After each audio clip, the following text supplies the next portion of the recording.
In part one on working on a slanted surface, this is the part that I had an overhead picture of because I wanted that hole to be located in the right spot on the model I'm working on. We'll see whether it comes out that way or not. But the problem is, if you can see it, is that this is actually slanted. See it? And you see that these two surfaces are not parallel. See how, maybe you can see it that way. See how they run at a different angle? And this angle is not straight in either direction. So it's a slanted plane. Well, I got this piece of wood for free. Somebody had it someplace, I don't remember where I got it for free. But what I'm going to do is carve praying hands on here, and then I'll hang it up on the wall. I'll put a hole right here and then hang it up.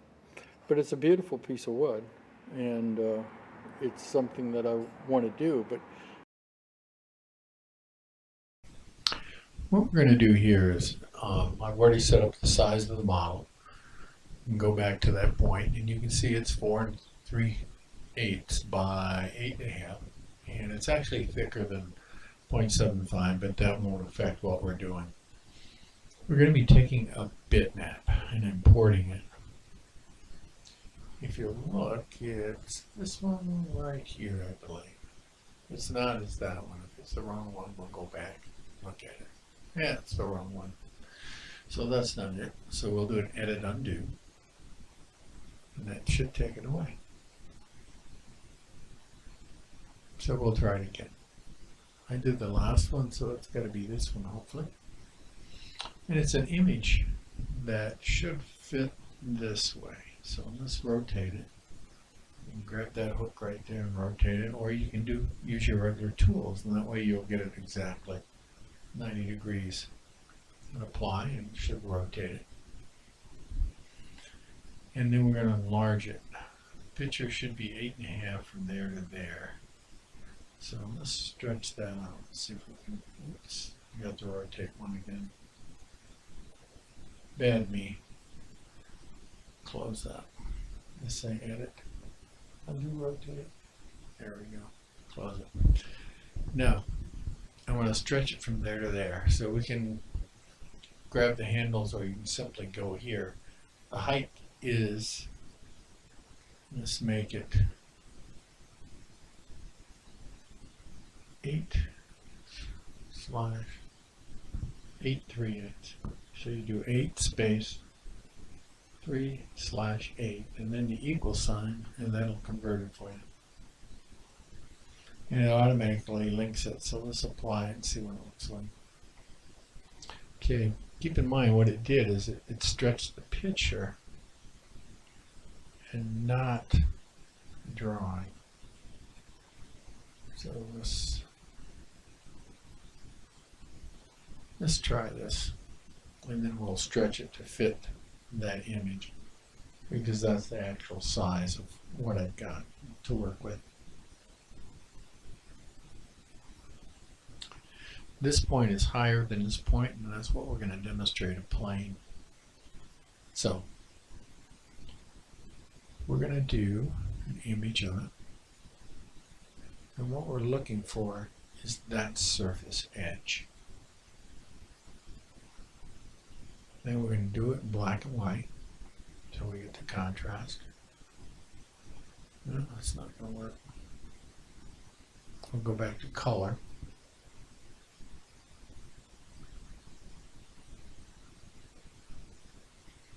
And let's play with some colors. See what we got. Nope.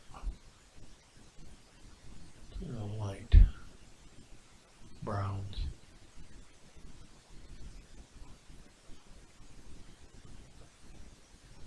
Strange.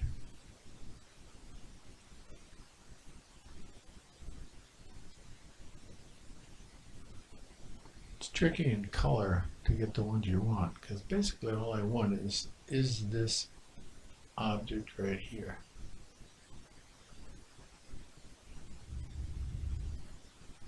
And really, I'm going to put something right there. So instead of doing this, let's do it a different way. Let's see if we can get an ellipse that will work. We'll center it.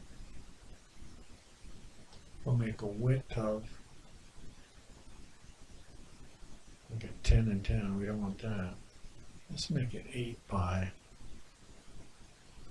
5.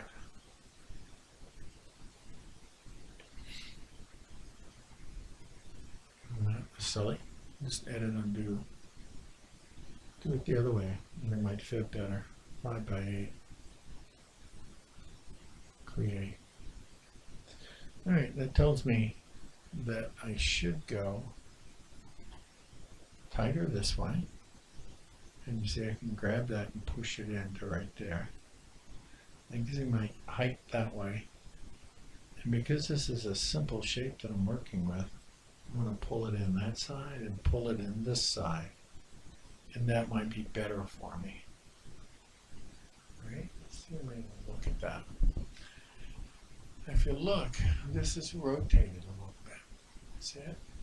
Well, if I rotate it, because it's a natural piece of wood, I rotate it right there.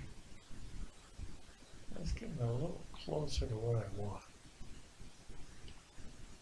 Now, if I don't put anything in that area and don't put anything out here on the edge, that should be pretty close to what I want to fit my image onto. Now, what we'll do is we'll go get an image now, bring an image in. So we're going to turn off our bitmap layer so that object will go away. There's one other thing I want to add before I do that. Probably should have done this all in the beginning and didn't. So let's do a diameter with like 0.25. Create. I want to move that over that hole.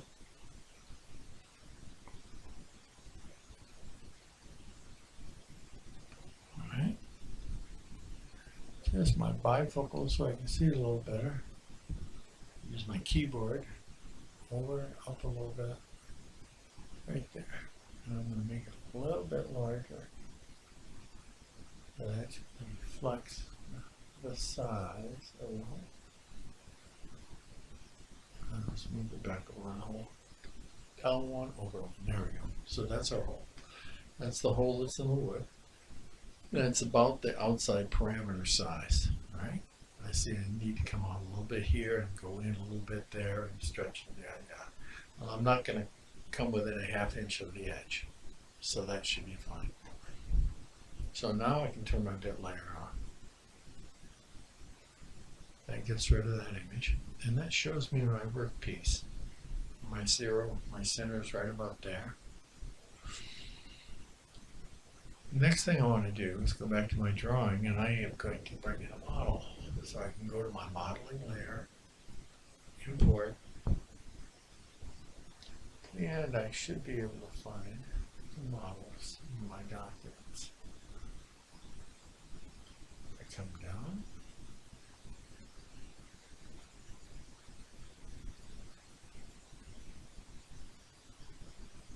Model should have praying hands in here someplace. What's my praying hands be? There it is. Now I'm going to fit that in this, and I want to use the dish like it is. So we can come down, check our size, and we're keeping it linked. So the width, when we look at that, we know the width is probably 3 inches. Let's try to apply. Too small. Go to 4. And it looks like this is circular. Right? And that stretches us really about as far as we can go. And if you look at the size, I can rotate this, by the way. So it comes on. I want that hole to be somewhere in the hand where I can see it. If you notice, that's outside the circle, so I'm going to have to go down to maybe 3.8. That'll bring it in some. Right? This is a object that you need to go down a little bit more. Close that.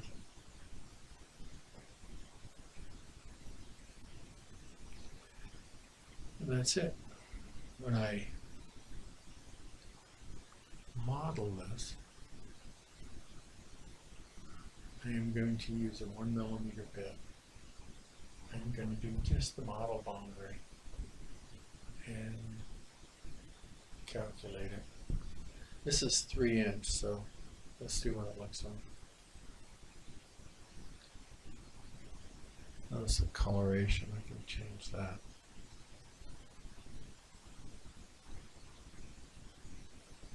To clear. There's a gray, white, that might work better just so you can see it a little better. Let's check our model height and see what it says. It says currently you're at 0.2 inches. So if we set that height to 0.35, and let's make it 0.3. Apply that. Close it. We have to recalculate this when we do that because it's changing the depth of the model. So we have to reset our preview and do a preview toolpath. And if you notice, it's a little thicker, which is good. That should do it. I'm not sure where the hole's going to fall. If I look at the split screen, it says it's going to be right in there, which puts it right about here. It's a little big. So I should probably shove it up and over a little bit. But if you notice, I'm getting close to the edges of this.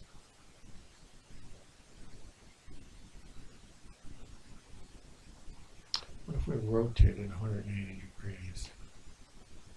Let's do this and go back to our drawing. Click on the model and do a mirror. Flip on the vertical. Oh, not that vertical. Well, this one. There, that works a little better. I think that'll work better because that hole, when I carve it, it's going to move down a little bit, and that'll put it in there. I wished it was smaller, but it's a natural hole in the piece of wood, and I'm trying to get a model that fits that. And you're also going to see that it's not cut square, and that's what this demonstration is going to show us. How do I do that? How do I fix it? But I wanted to show you we can actually take a piece of wood, import the characteristics of that wood, which is the shape and the natural hole, and then try to fit a model that fits over that. Now, keep in mind I have to redo this because I flipped my model, and if I don't redo it, then it doesn't flip it. And that's 0.3 deep, and that's deep enough. I think that'll look fine. All right, I will take you out. I'll save this, obviously, and then take you out in our lab and show you how to do it. Have a great day. Have fun with your CNC.